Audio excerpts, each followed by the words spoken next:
tanpa kehadiran oposisi. Tim Liputan Kompas TV.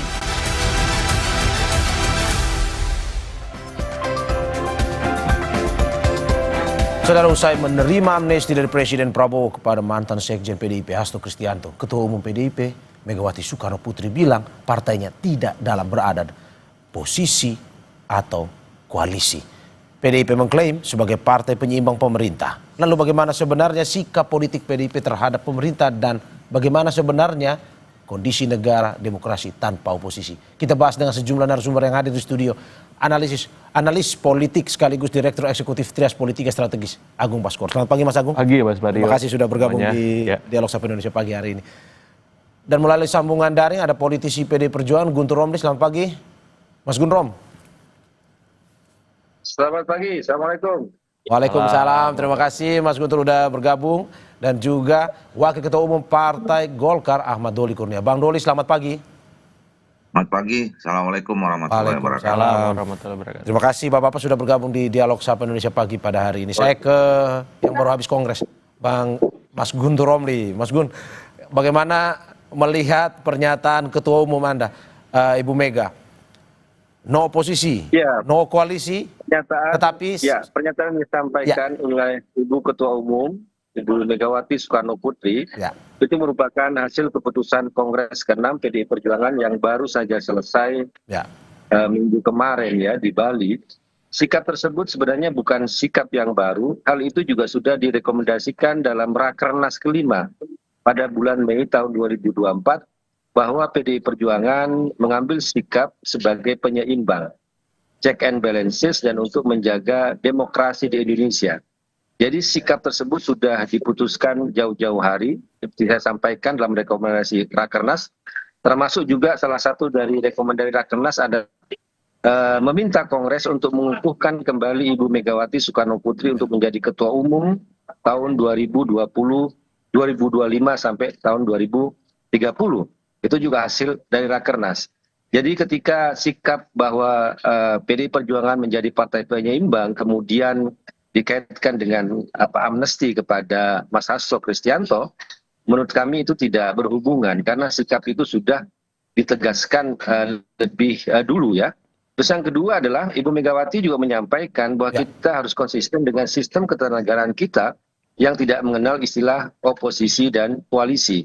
Yang ada kan ikut atau tidak ikut dengan pemerintahan, berada di dalam atau di luar pemerintahan eksekutif. Nah, untuk posisi PDI Perjuangan saat ini itu berada di luar pemerintahan, yaitu tadi tujuannya untuk kekuatan penyeimbang. Tetapi meskipun PDI Perjuangan berada di luar pemerintahan, tidak berarti menyebut dirinya sebagai oposisi. Karena oposisi itu kan dia tidak akan pernah melihat secara kritis pemerintahan yang berkuasa. Kalau oposisi itu kan yang penting anti.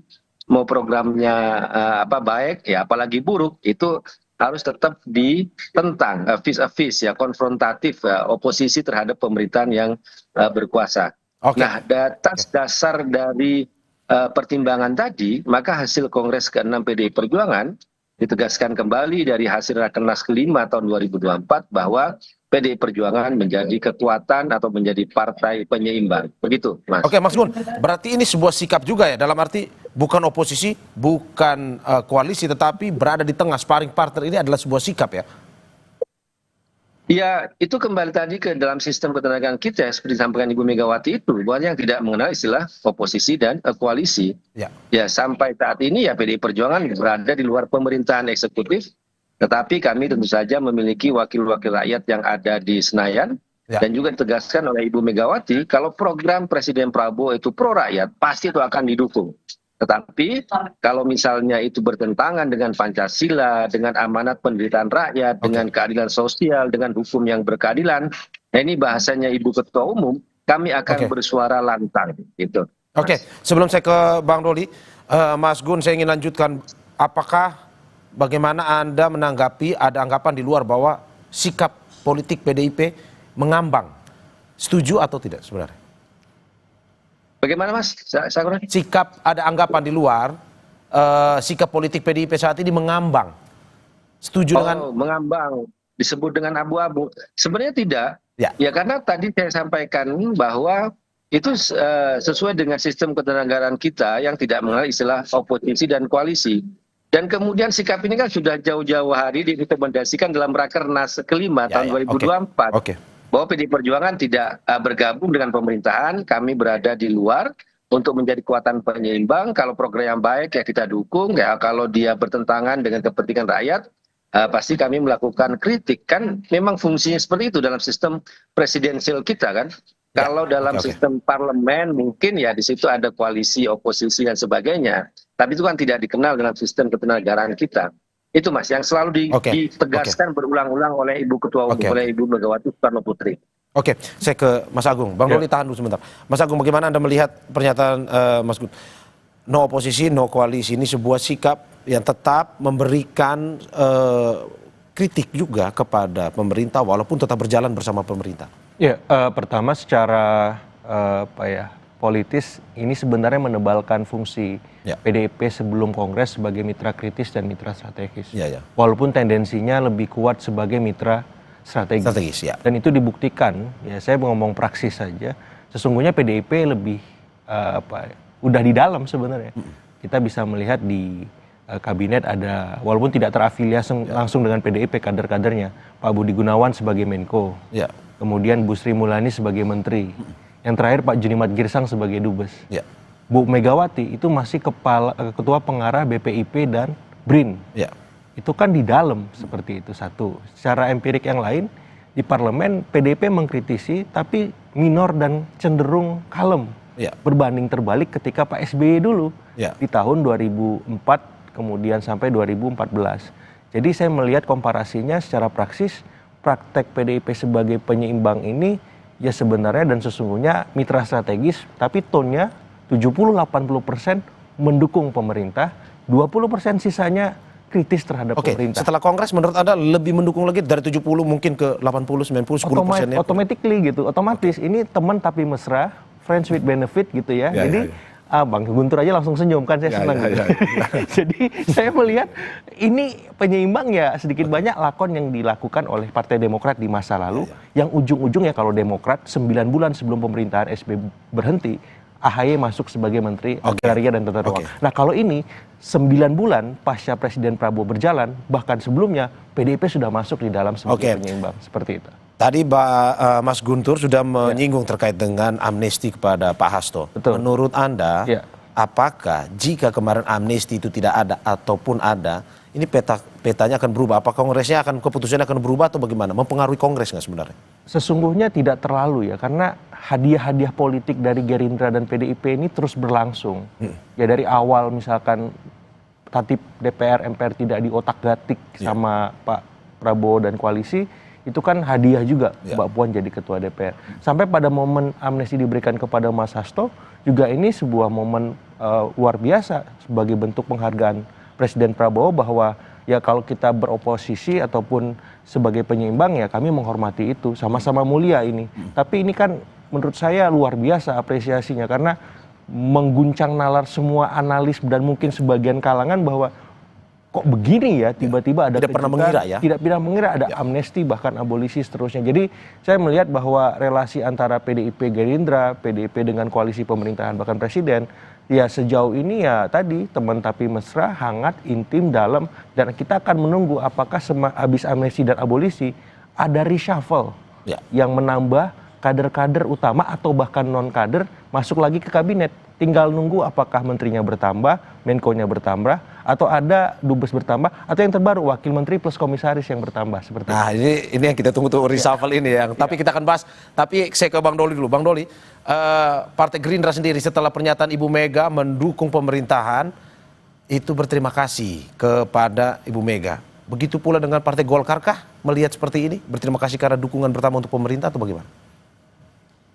Iya, pertama tentu kami mengucapkan selamat ya kepada PDI Perjuangan yang baru menyelesaikan kongresnya dan terpilih lagi Ibu Megawati sebagai Ketua Umum.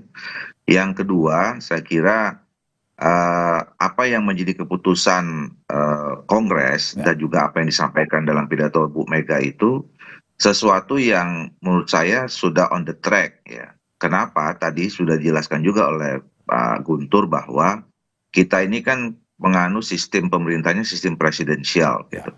Jadi kita tidak mengenal istilah oposisi dan koalisi. Jadi tadi ditegaskan ya dalam kongres itu bahwa memang kita sistemnya ada sistem pemerintahan presidensial.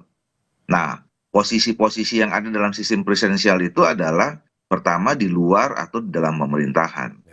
Yang kedua, nah ini yang menarik saya kira ya, dan ini istilah penyeimbang ini kan dulu pernah juga terjadi di tahun 2004 gitu ya, 2009. Jadi ada kekuatan penyeimbang pemerintah. Nah ini saya kira bagus ya buat perjalanan pemerintahan kita. Dan yang berikutnya adalah kita sama-sama juga tahu karakteristik teman-teman atau saudara-saudara kita di PDIP gitu, yang memang lalu sangat kritis. Jangankan di luar pemerintahan, di dalam pemerintahan pun kita lihat dalam 10 tahun terakhir ini ya tingkat kekritisan teman-teman itu juga tidak tidak hilang gitu. Jadi saya kira ini sesuatu yang bagus dan baik di dalam pemerintahan kita, dan saya kira kami memberikan apresiasi, penghormatan, karena keputusan partai itu kan adalah kedaulatan masing-masing partai politik ya, mau dimanapun posisinya, mau di dalam mau di luar pemerintahan, seperti yang saya sampaikan itu sama mulianya ya, selama ini untuk semuanya kembali kepada kepentingan bangsa dan negara serta rakyat Indonesia. Oke, Bang Doli, tapi bagaimana kita memaknai sebagai partai koalisi misalkan, dalam arti bahwa Golkar selalu identik dengan partai yang mendukung pemerintah. Apakah mungkin dengan menjadi partai pendukung pemerintah tidak bisa memberikan kesempatan Golkar untuk mengkritik, atau sebenarnya bisa ke depan? Menurut Anda seperti apa? Bisa. Nah, jadi kalau tadi ditanya soal sikap Partai Golkar, tentu kami tadi ya mengapresiasi. Yang kedua ya tentu kita selalu ingin menjadi mitra yang baik ya. Walaupun kami di dalam pemerintahan Pak Prabowo dan Pak Gibran, tentu kita sama-sama bekerja tadi untuk kepentingan bangsa dan negara. Nah soal tadi ya, soal kritis dan tidak kritis atau check and balances gitu. Nah ini dalam sistem pemerintahan yang presidensial, sebenarnya check and balances itu sudah otomatis berjalan dalam sistem pemerintahan atau sistem ketatanegaraan kita. DPR itu tugasnya adalah sebagai kekuatan check and balances dalam pemerintahan, dalam jalannya pemerintahan kita. Dan kita bisa lihat kan selama ini seperti yang saya katakan tadi, ya DPR itu juga ya tadi posisinya memang seharusnya seperti yang sampaikan Ibu Megawati. Kalau ada kebijakan-kebijakan yang baik, ya tentu kita harus berada di depan, memberikan dukungan yang penuh gitu. Kemudian yang kalau misalnya ada yang tidak baik, ya tentu kita sampaikan apa adanya dan kemudian kita minta dikoreksi. Nah oleh karena itu, kalau kembali pertanyaan kepada soal sikap Partai Golkar, ya tentu kami juga mengucapkan terima kasih dan apresiasi yang tinggi. Komposisi ini menjadi komposisi yang indah menurut saya dalam proses jalannya pemerintahan yang kita tetap ingin pertahankan adanya kekuatan demokratisasi yang ada di dalam negara kita. Oke, Bang Doli, saya ke Mas Guntur Romli. Mas Guntur, pertanyaannya, apakah PDIP masih kritis ke depan dan bagaimana check and balancingnya? Tetapi sebelum Anda menjawab, kita saksikan usai jeda berikut.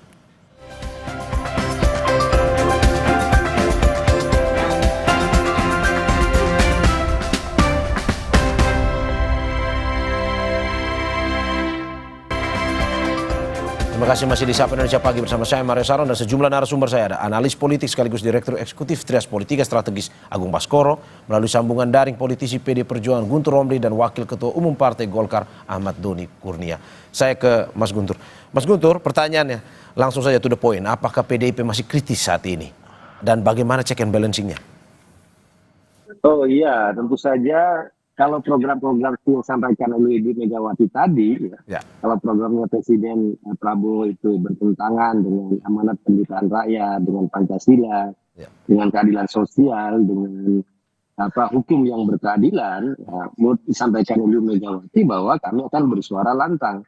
Terkait misalnya bisa dicek sendiri di fraksi di DPR RI ya, ketika program-program yang jelas kami dukung, misalnya seperti makan bergizi gratis atau koperasi merah putih. Tetapi kami melihat di situ ada misalnya penyimpangan atau hal-hal yang teknis yang tidak sesuai. Itu kan wakil-wakil rakyat dari PDI Perjuangan kan memberikan suara yang sangat kritis ya di beberapa komisi yang ada di DPR RI, ada komisi 2, komisi 6, ya, komisi 10. Misalnya juga ketika Fadlizon ya ingin menghapus istilah pemerkosaan massal dari tragedi Maui, itu kan dari wakil rakyat dari PDI Perjuangan Komisi 10 kan memberikan kritik yang sangat tajam, bahkan penolakan yang sangat tajam, dan tidak hanya di DPR RI, tapi juga kami bersuarakan juga dengan kelompok-kelompok sipil ya, kemudian para penyintas dari tragedi 98, para keluarga, kami menolak kalau itu dihapus dari sejarah kita, karena itu adalah memori yang harus selalu diwariskan kepada generasi mendatang agar hal yang kelam itu jangan terulang kembali. Jadi hal-hal kritis itu seperti yang disampaikan oleh Ibu Ketua Umum itu kan sesuai dengan syaratnya. Tapi kalau baik ya pasti akan memberikan dukungan 100%. Karena itulah PDI Perjuangan mengambil sikap tidak dalam koalisi atau oposisi, tapi sebagai kekuatan penyeimbang, kekuatan yang kritis dan arif. Oke, Mas Gun, tapi tadi sudah disinggung oleh Mas Agung bahwa mencium bau sinyal merapat masuk kabinet.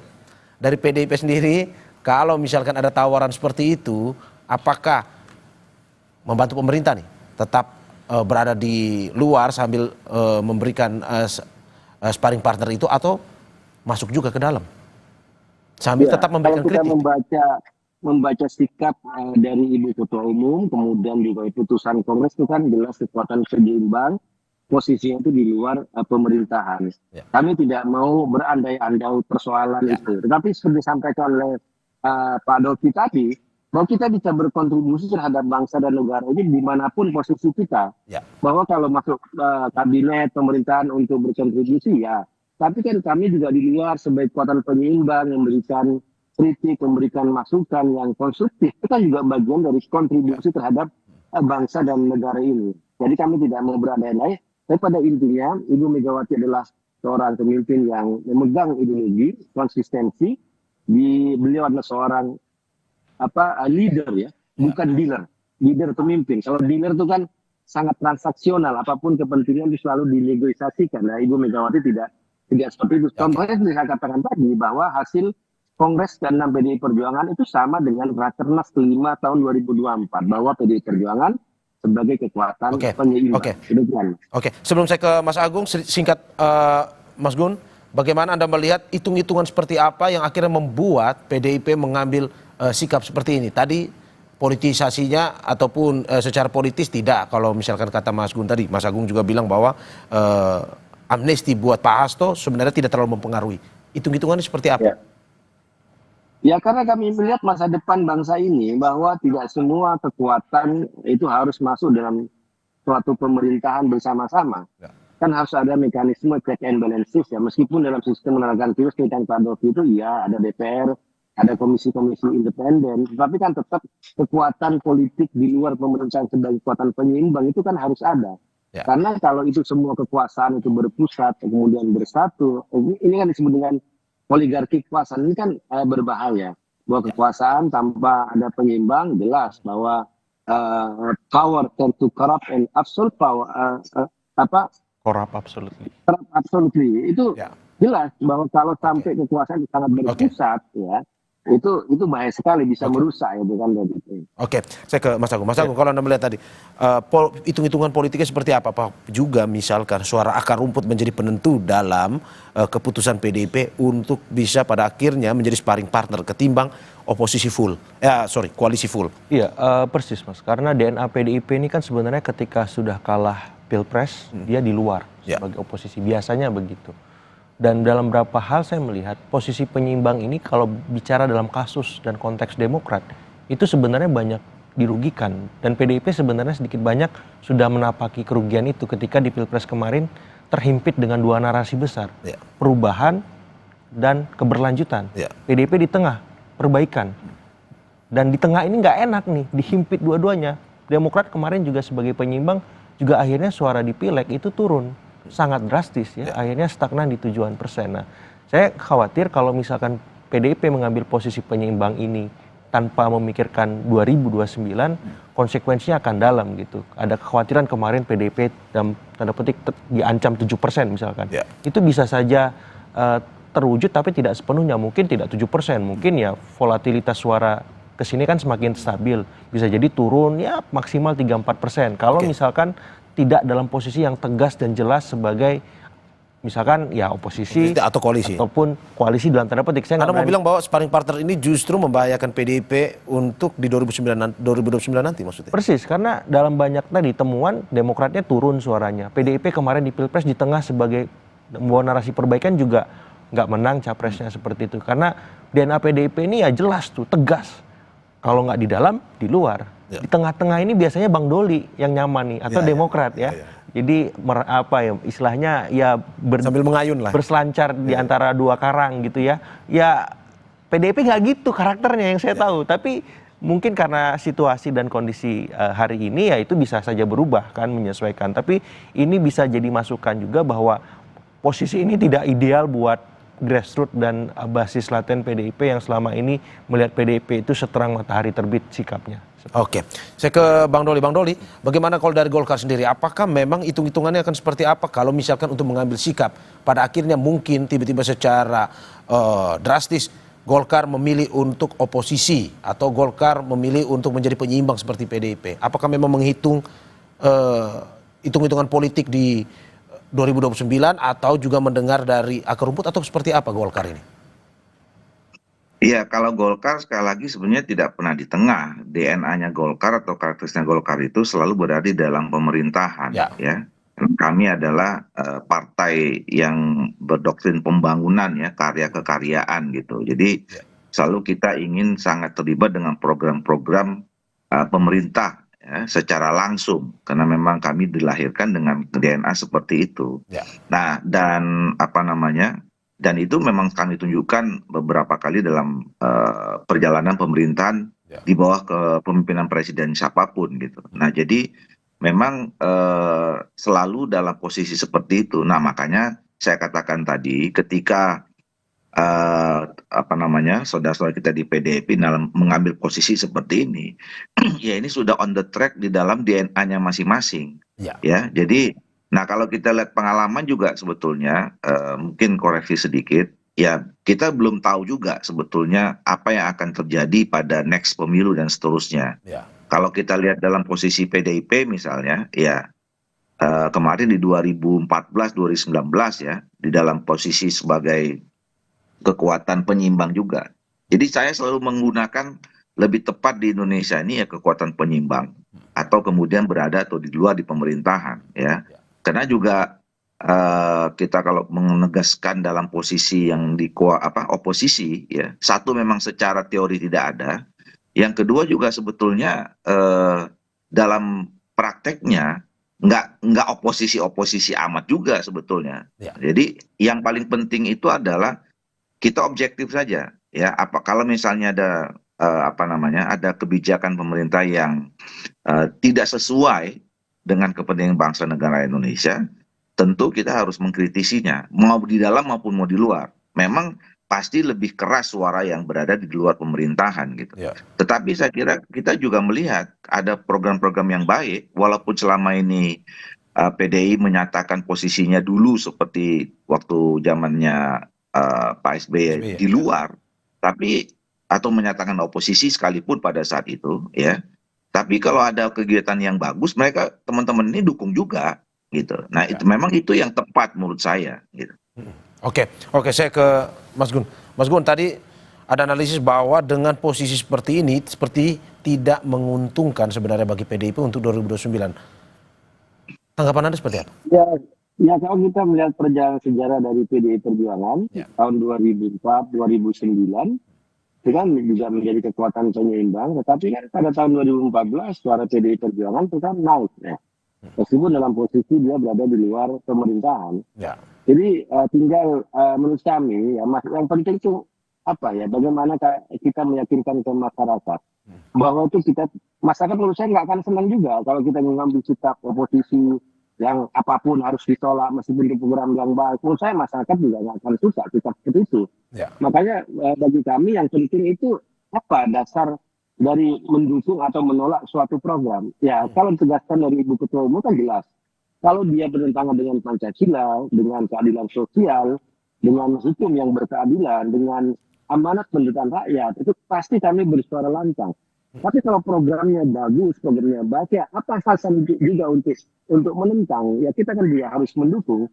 Dan menurut saya ini Mas ya, sedikit perbedaan. Seperti sampaikan Mas Agung tadi, sikap PDI Perjuangan zamannya SBY kemudian zamannya Pak Prabowo. Ini menurut saya mungkin ya, kalau saya ngerasa. Pak Prabowo ini kan istilahnya melanjutkan apa program-program yang sudah dikerjakan oleh Presiden Joko Widodo, ya kan? Nah, dan program-programnya Jokowi zaman itu kan PDI Perjuangan ikut merumuskan gitu loh. Jadi ketika cuma masalahnya kadang-kadang yang sering terjadi itu kalau hal-hal yang baik itu diambil oleh Jokowi, tapi kalau ada yang negatif itu dilemparkan ke PDI Perjuangan. Itu kan yang nggak fairnya kalau kita melihat. Nah, kita lihat sekarang Mas, program-program apa yang dijalankan oleh Presiden Prabowo itu kan melanjutkan dari hal-hal yang sebelumnya. Maka ya kami juga masih ada ikatan emosional dengan program-program yang juga kami ikut menyusun selama 10 tahun ini gitu ya. Masa hanya karena misalnya Jokowi sudah tidak menjadi kader PDI Perjuangan, kemudian kita tolak program-program yang kami juga dulu ikut menyusun. Nah itu yang menurut kami juga menjadi dasar kenapa ada perbedaan sikap ya antara misalnya zamannya Presiden SBY dengan Presiden Prabowo. Menurut kami juga ada ikatan emosional dengan beberapa program, termasuk tentu saja hubungan baik antara Ibu Megawati Soekarno Putri dengan Presiden Prabowo Subianto yang nggak pernah ada persoalan. Ini yang membuat sedikit berbeda lah cara bagaimana aksinya yang ada di lapangan. Tapi jelas bahwa sebagai kekuatan penyeimbang itu sudah kami tegaskan sejak lebih dari setahun yang lalu, dari Mei tahun 2024, dan itu tidak ada hubungan dengan masalah amnesti, dengan transaksi politik, dengan apapun. Tapi ini benar-benar demi kepentingan bangsa dan negara, demi proses demokratisasi yang ada di Indonesia. Demikian. Oke, saya ke Mas Agung lagi. Mas Agung, bagaimana Anda melihat peta politik setelah Kongres selesai kemarin dengan PDIP akhirnya ya dengan sikapnya saat ini pun juga pada akhirnya hampir penuh nih yang mendukung pemerintahan Presiden Prabowo. Menurut Anda peta politik ke depan akan seperti apa? Termasuk mungkin juga kalau kita mau bahas sedikit ya, ada partai-partai mungkin seperti PSI yang juga didukung, mendapat dukungan dari Presiden ke-7 Republik Indonesia Joko Widodo. Ya pertama politik rangkulisme ini direspon dengan PDIP dengan nalar dan respon sebagai penyeimbang. Jadi berbalas pantun lah PDIP dengan Gerindra. Dan di saat yang sama nalar penyeimbang ini juga dimainkan oleh Presiden Prabowo supaya balancing of power itu bisa terbentuk di semua poros-poros kekuasaan. Di Cikeas, Teguh Umar, Solo, ya mungkin Cendana dan Ciganjur dan poros lain. Lebak Bulus, kita ungkapkan karena ada Tom Lembong yang dibebaskan semacam itu. Jadi saya melihat balancing of power itu terjadi dan sekaligus membantah isu matahari kembar yang selama ini mengemuka bahwa presiden diatur oleh satu orang, dua orang dan tertentu, dan sekarang itu lama-lama terkikis habis bahwa orkestrator utama sekarang adalah Presiden Prabowo. Mataharinya cuma satu di sini dan harapannya yang lain beradaptasi. Yang Solo ya kesel boleh, tapi harus beradaptasi. Cikeas nggak nyaman, ya harus beradaptasi. Karena kalau tidak beradaptasi, khawatirnya bisa berhadap-hadapan. Nah ini kan nggak sehat. Dan juga PDIP harus beradaptasi ketika beradaptasi juga. Karena di sini ingin dirangkul semua. Nalar itu yang dikedepankan sehingga PDIP mengambil jalan objektif dan rasional. Ya sudah kita penyeimbang saja. Karena situasinya sekarang seperti ini. Tapi bisa jadi ini berubah menjelang 2029. Biar bagaimanapun partai pemenang pileg nggak mungkin nggak punya capres, Bang Guntur ya. Ya ini, tapi ya mungkin saja hanya cawapres. Kalau menurut saya sih ya agak susah juga, masa pemenang pileg nggak ada capres kan gitu. Jadi menjelang 2029 peta ini akan dinamis lagi seperti itu. Apalagi kalau misalkan posisi PDIP hanya sebagai penyeimbang kan, tidak totally declare masuk dalam kabinet seperti itu. Tapi kita akan lihatlah situasinya. Tapi yang jelas elit semakin terkonsolidasi dan ini sinyal alarm bagi masyarakat sipil bahwa kita harus turun gunung memastikan check and balances itu bukan hanya sebatas narasi dan wacana, tapi terejawantah sehari-harinya dalam kehidupan kita.